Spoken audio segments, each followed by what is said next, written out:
Good morning everyone, welcome back to our new blog. তো আজকে কলকাতাতে আমাদের ফার্স্ট ডে। তো গত রাত্রে আমরা 12টা থেকে 12:30টার মধ্যে পৌঁছেছিলাম। আর এত রাত্রে পৌঁছে আমরা কোনো হোটেলের রুম পাইনি। তো এখানে শিয়ালদার কাছাকাছি একটা হোটেল ছিল, যেখানে আগেও এসছে, আমি আসিনি, আমার হাজব্যান্ড এসেছিলো। তো ওনাদের কাছে আমাদের ডিটেলস ছিল। তো ওনাদেরকে ফোন করার মাত্রই ওরা বললো যে হ্যাঁ, আমাদের এখানে রুম ফাঁকা আছে, আপনারা চলে আসুন। তো একদিকে তো ঝমঝম করে বৃষ্টি পড়ছিল, তার মধ্যে রাত প্রায় 12:30 বেজে গেছিলো। তো রাত্রেবেলা এসে কোনো রকম আমরা হোটেলে থেকেছিলাম, খাবার কোনো কিছু পাইনি, শুধু এক প্লেট বিরিয়ানি ছিল হোটেলের ক্যান্টিনে। তো সেই বিরিয়ানি দিয়ে আমরা রাতের ডিনারটা কমপ্লিট করেছিলাম। তারপরে ঘুমিয়ে সকালবেলা ঘুম থেকে উঠে ফ্রেশ হয়ে রেডি হয়ে গেছি। এবার আমরা যাব দুজনে দুই দিকে। হাজব্যান্ড যাবে, হাজব্যান্ডের গলায় একটু ইনফেকশন টাইপের কিছু হয়ে গেছিলো, গলায় ব্যথা করছিল। তো ওই জন্য হাজব্যান্ড বলছে আমি ডক্টরের কাছে অ্যাপয়েন্টমেন্টটা নিয়ে রেখেছি, তো আমি ডক্টরটা দেখিয়ে আসি। আর আমি যাব আমার ভাইয়ের কাছে, আমার ভাই তো হসপিটালাইজড আছে, তোমরা সবাই জানো।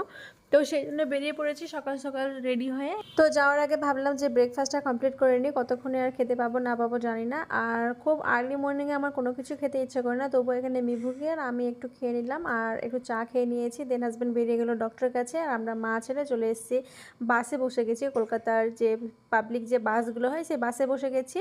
আর আমরা যে হোটেলটাতে ছিলাম শিয়ালদা থেকে একদম মানে শিয়ালদা মানে মেন রোডের এই পারে শিয়ালদা স্টেশন, আর ওই পারে ছিল আমাদের হোটেল। আর আমাদের হোটেল থেকে ওই 5 থেকে 6 কিলোমিটার ডিস্টেন্সে ছিল আমার ভাইয়ের নার্সিংহোম।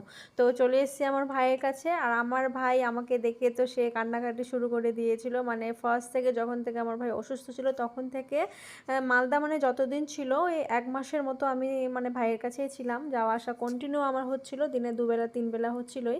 তো দীঘাতে আসার পর আমার তো আর ভাইয়ের কাছে যাওয়া হয়নি, তো আমাকে দেখে একে কান্নাকাটি শুরু করে দিল। তারপরে অনেকক্ষণ কথা টথা বললাম, দেন ভিজিটিং আওয়ারের যেহেতু টাইমটা শেষ হয়ে গেছিলো তারপর আমরা বাইরে বেরিয়ে আসলাম।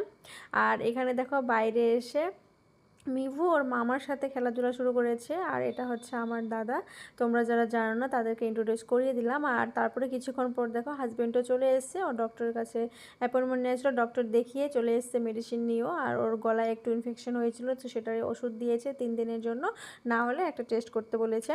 তো এই হচ্ছে সানা নার্সিংহোম, বাইরে থেকে একটু ভিডিওটা করে নিলাম। আর এই নার্সিংহোমটা অনেকটা ব্যাকডেটের জায়গাতেই আছে। তো আমাদের কিছু করার ছিল না, ভাইকে যখন আমরা রাত্রে ইমিডিয়েটলি নিয়ে এসেছিলাম তখন কোনো হসপিটালে আমরা বেড পাইনি, কোনো নার্সিংহোমে ফ্রি ফাঁকা ছিল না। তো এই নার্সিংহোমে পেয়েছিলাম, তো এখানে অ্যাডমিট করিয়েছিলাম। দেন সেখান থেকে বেরিয়ে এসেছি, লাঞ্চ করবো বলে আমরা একটা বাঙালি হোটেল খুঁজে বেড়াচ্ছিলাম।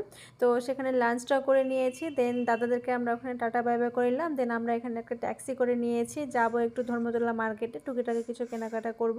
তো যেতে যেতে আনফর্চুনেটলি মিভুর ভীষণ ঘুম পেয়ে গেছিলো, সেজন্য আমরা কোনো কেনাকাটা করতে পারিনি। আমরা জাস্ট গেছি সাউথ সিটি মলে গেলাম, গিয়ে এখানে কিছুক্ষণ আমরা একটু বসলাম, কিছু ড্রেসেস কালেকশন দেখছিলাম। আর আমি আমার জন্য একটা কুর্তি নিয়েছি সেখানে, আর মিস্টার শেখ নিতে চেয়েছিলো কিছু টুকিটাকি। আর মেইনলি আমরা গেছিলাম মেডিসিনের জন্য, কারণ মিস্টার শেখকে 3 দিনের জন্য যে মেডিসিনগুলো দিয়েছিল সেখানকার মধ্যে 2টো মেডিসিন পাইনি, তো সেগুলোই খুঁজতে খুঁজতে একটু গিয়েছিলাম আমরা। দেন সেখান থেকে ঝটপট চলে এসেছি রুমে এসে আগে আমি স্নানটা সেরে নিয়েছি, কারণ জার্নি করে শরীরটা প্রচণ্ড টায়ার্ড লাগছিল, স্নান করে এখন অনেকটা ফ্রেশ লাগছে। আর এদিকে দেখো বাবাটা দুজনে মিলে গভীর নিদ্রায় আহত হয়ে গেছে, মানে ঘুমোচ্ছে। আর এখানে দেখো আমার রুমটার অবস্থা অনেকটা এরকম ছিল। তো এখানে সমস্ত লাগেজ আমি গুছিয়ে নিয়েছি, কারণ আজকে রাতে আমাদের ট্রেন আছে, আমরা বেরিয়ে পড়বো। যদিও আজকের দিনটা থাকতে চেয়েছিলাম আমরা, কিন্তু আমাদের সাডেনলি প্ল্যান হলো যে আমাদের বাড়ি যেতে হবে, কারণ আমার ভাইকে 2 দিন পরে ডিসচার্জ করে দিবে। আর ওর সমস্ত ডকুমেন্টস আর রিপোর্টসগুলো আমার বাড়িতে আছে, যেগুলো আমি বাড়িতে তালা মেরে চলে এসেছি। আর তোমরা জানো যে আমার বাড়িতে থার্ড পার্সন কেউ নেই, তাই আমি না বাড়ি গেলে ওগুলো কেউ পাবে না, সেজন্য আমাকে যেতে হবে। তো এখন রেডি হয়ে গেছি, শিয়ালদার কাছে যে সমস্ত নিয়ারেস্টে যে মার্কেটগুলো আছে সেখানে একটু আমরা মা ছেলে মিলে যাচ্ছি। আর মিস্টার শেখের এখানে প্রচণ্ড মাথা পেইন করছিল, ওই জন্য বললাম যে তুমি থাকো, আমি তোমার জন্য কিছু খাবার দাবার নিয়ে আসছি। তো এখন ঘড়িতে ওই 7টা 7:30টার মতো বেজে গেছিলো, বাইরে একটু একটু বৃষ্টি পড়ছিলোই। তো কিছু করার নেই, বৃষ্টি পড়ছে, বৃষ্টির কাজ করছে, আমরা আমাদের কাজ করব। তো এখানে মা ছেলে বেরিয়ে পড়েছি আমরা। আর আমরা 4th ফ্লোরে রুম পেয়েছিলাম, কারণ এসছি তো আমরা একে 12:30টার দিকে, কোনো রুম ফাঁকা ছিল না, যে একটা হোটেল পেয়েছি তো ওরকমই যেরকম পেয়েছি সেরকমই থেকে গেছি। আর রাত্রেবেলা অত রাত্রে খোঁজাখুঁজি করার সময় বা এনার্জি কোনোটাই ছিল না আমাদের। তো এসে আগে খেয়ে নিলাম ফুচকা, দেন এখানে একটা ফাস্টফুডের দোকান পেয়েছিলাম, সেখানে মিভুর জন্য আর মিস্টার শেখের জন্য নিয়ে নিলাম রোল, আর মিভুর জন্য নিয়ে নেবো আমি রুটি, কারণ ওকে রুটিটা খাইয়ে দিলে ওর রাতের ডিনারটা কমপ্লিট হয়ে যাবে। রাত্রেবেলা ওকে রুটি খাওয়াবো না, কারণ সেই সময় ওর একটু ঠান্ডাও লেগে গেছিলো আর একটু সর্দিও লেগে গেছিলো, সেই জন্য রাত্রে রুটিটাই খাওয়ালাম, ভাতটাকে স্কিপ করলাম। তো সেখান থেকে এবার চলে গেছিলাম মার্কেটে, কিছু টুকিটাকি জিনিস নিয়েছি ওর জন্য, যেরকম বাচ্চাদের খেলনা হয় যাই হোক, আর আমি নিয়ে নিয়েছিলাম আমার জন্য একটা স্যান্ডেল। তো সব কিছু নিয়ে নিয়েছি, এই যে নিয়ে এবার যাচ্ছি আমি রুমে। মিস্টার শেখ রুমে আছে শুয়ে।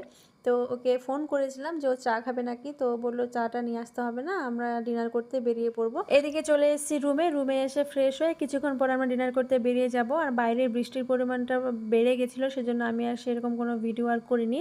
একটু ভয় হচ্ছিলো, যেহেতু রাত 10:30টায় আমাদের ট্রেন আছে, সময় মতো ট্রেনটা পাবো কি না। যাই হোক, তোমাদের সাথে একটু কথা শেয়ার করি। অ্যাকচুয়ালি কলকাতাতে কিন্তু আমার কোনো কিছু জায়গা পরিচিত নেই, বা আমার কোনো কলকাতা শহর কিন্তু ঘাঁটা নেই। আমি কলকাতাতে এসে যে সমস্ত জায়গাগুলোতে একাই ঘুরেছি বা গেছি, সেগুলোতে আমি কিন্তু জিপিএস অন করেই গেছি। তোমরা আবার ভেবে না যে আমি কলকাতা পুরো শহর আমার ঘাঁটা আছে বলে আমি একা একা সব জায়গায় গিয়ে ঘুরে আসলাম। অ্যাকচুয়ালি আমি সব জায়গাতে গেলে জিপিএস অন করেই যাই। এর আগে আমি দিল্লি গেছি, আজমির শরীফ গেছি, আগ্রা গেছি, জয়পুর গেছি, এই সমস্ত জায়গাগুলোতেও গেছি। তো মিস্টার শেখ খুব ভালোভাবেই জানে আমি স্মার্টলি সব জায়গাতে যাই, আর জিপিএস অন করে সব জায়গা থেকে আমি আবার ব্যাক করেও আসতে পারি। সেজন্য আমাকে যদি ও ছেড়ে দেয় একাই, তো ওর কোনো টেনশন হয় না। তো যাই হোক, কথা বলতে বলতে দেখো আমরা স্টেশনে পৌঁছে গিয়ে ট্রেনও ধরে নিলাম, আর এটা এখন মালদা স্টেশনে আমরা নেমেও গেছি।